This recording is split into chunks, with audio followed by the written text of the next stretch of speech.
दोस्तों, आज की कहानी है ननद जी मुझे मायके जाने के लिए किसी की इजाज़त की ज़रूरत नहीं है।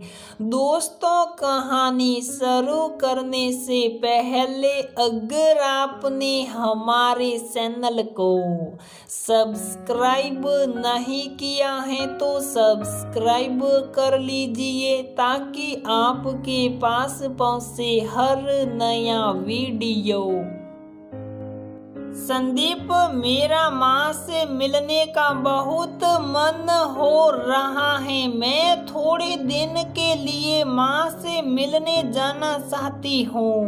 प्लीज अपनी माँ से बात करो ना। थोड़े दिन तो घर का काम तुम सब लोग मिलकर संभाल सकते हो ना। जब मेरी शादी नहीं हुई थी, मैं इस घर में नहीं थी, तभी तो तुम लोग संभालते थे ना। फिर अब क्यों नहीं? कितना टाइम हो गया मुझे माँ से मिले हुए। प्लीज संदीप, तुम अपनी माँ को समझा सकते हो। मेरे जाने के लिए हाँ कर दे प्लीज। पूजा अपना मासूम सा चेहरा बनाकर अपने पति संदीप को, अपनी माँ को, उसको अपने मायके जाने की इजाजत दिलाने के लिए बोल रही थी। संदीप पूजा से बोला, अरे यार पूजा, तुम मुझे और दूसरे काम के लिए बोल दो, पर प्लीज इस काम के लिए मत बोला करो। तुम्हें पता है ना, माँ का तुम्हें मायके भेजने के नाम से वह कितना प्रवचन देने लगती है। अभी बोलने लगेगी। इतने साल मायके में रह कर फिर भी मायके से मन नहीं भरा क्या तुम्हारा? अरे लड़कियों को शादी के बाद कम से कम अपने मायके जाना चाहिए। अपने ससुराल की जिम्मेदारियों में रहना सीखो। मायके को जितना कम याद करोगी उतना ही अच्छा रहेगा। और फिर रही सही कसर काम को लेकर हो जाएगी कि काम कौन करेगा। तुम्हारे जाने के बाद माँ बोलती है, मुझसे काम नहीं होता, बहू लेकर आए हैं, पर उसको अपने मायके जाने से ही फुर्सत नहीं मिलती ना। पूजा ना, मुझे माफ कर दो यार प्लीज। संदीप बोला। पूजा थोड़ा नाराज होते हुए बोली, अभी कहाँ गई थी? 6 महीने पहले गई थी। इन 5 सालों की शादी में मुश्किल से 4-5 बार मायके जाके आई हूँ, वह भी तुम्हारे साथ जाती हूँ, तुम्हारे साथ आ जाती हूँ। कभी तुमने मुझे अकेला छोड़ा है क्या? मायके इस बार मैं राखी पर जाऊंगी और कुछ दिन रुक कर भी आऊंगी माँ के पास।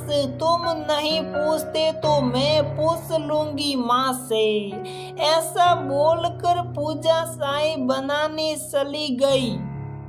पूजा ने चाय बनाकर अपनी सास को पकड़ाई और बोली, माँ अभी राखी आ रही है, भाई भी छुट्टी लेकर घर आ रहा है और शादी के बाद में कभी राखी पर मायके भी नहीं जा पाई। आप इजाजत दो तो मैं कुछ दिन के लिए राखी पर अपने मायके जाना चाहती हूँ, माँ और भाई से मिलकर।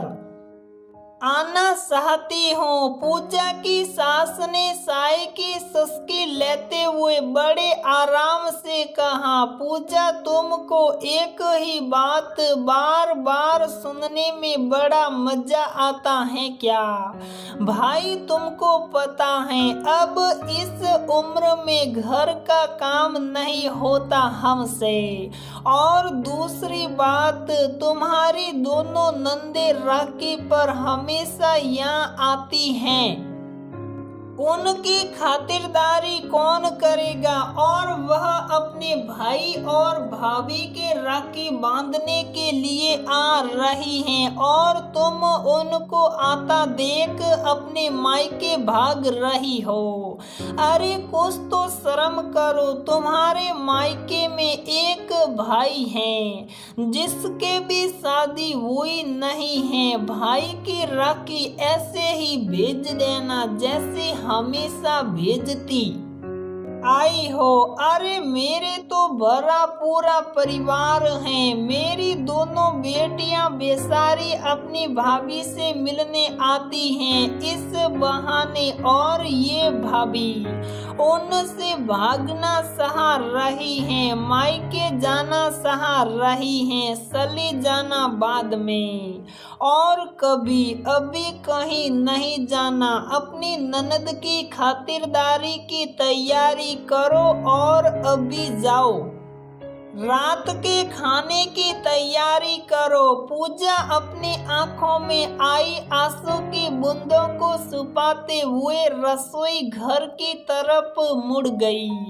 पूजा के लिए ये बात कोई नई नहीं थी। इन 5 सालों में जब जब भी पूजा ने मायके जाने के लिए अपनी सासू माँ से इजाजत मांगी, उसको हमेशा यही सब कुछ सुनने को मिलता था। पूजा को मायके भेजा गया, पर संदीप के साथ पूजा 1 या 2 दिन के लिए संदीप के साथ मायके जाती हैं और थोड़ी देर अपनी माँ से मिलकर फिर वापस आ जाती। शादी के बाद पूजा कभी अपनी माँ से अच्छे से मिल ही नहीं पाई थी। पूजा की सास ने पूरे घर को अपने काबू में कर रखा था। उनकी इजाजत के बिना घर में एक पत्ता भी नहीं हिलता था। हर काम की इजाजत लेनी होती है। उनसे पूछे बिना घर का कोई काम नहीं होता था, ना कोई कहीं जा सकता था। उनकी ना का मतलब सिर्फ ना होता था। इसलिए अब संदीप से भी बात करने का कोई मतलब नहीं था। पूजा ने अपने उदास दिल को संभाल लिया और बाद में और कभी मायके जाने की सोच कर खुश होकर अपनी ननद की खातिरदारी की तैयारी करने लगी। अपने भाई के लिए हमेशा की जैसे राखी लाकर लिफाफे में पैक कर दी और पोस्ट ऑफिस में डाल दी। कुछ दिन बाद राखी का त्योहार भी आ गया। पूजा की दोनों ननद भी आई। पूजा ने बहुत खुश होकर खिलखिलाते हुए सबका स्वागत किया, सबकी बढ़िया से खातिरदारी करी। दोनों ननद पूजा के व्यवहार और उसकी खातिरदारी से खुश होकर वापस अपने अपने ससुराल लौट गई। पूजा की दोनों ननद को जाते समय उसकी सास बोली, अरे बेटा, अपनी बुढ़ी माँ से मिलने आती रहा करो। देखो तुम्हारे आने से घर कितना भर जाता है, मेरा मन कितना खुश हो जाता है।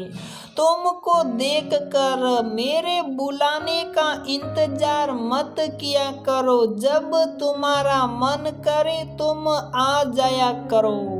पूजा के दिल में ये बातें कांटे के जैसे चुभ रही थी। उसको भी अपनी माँ की याद आ रही थी, पर वह अपनी यादों को अपने दिल में दबाकर घर के कामों में वापस रम गई।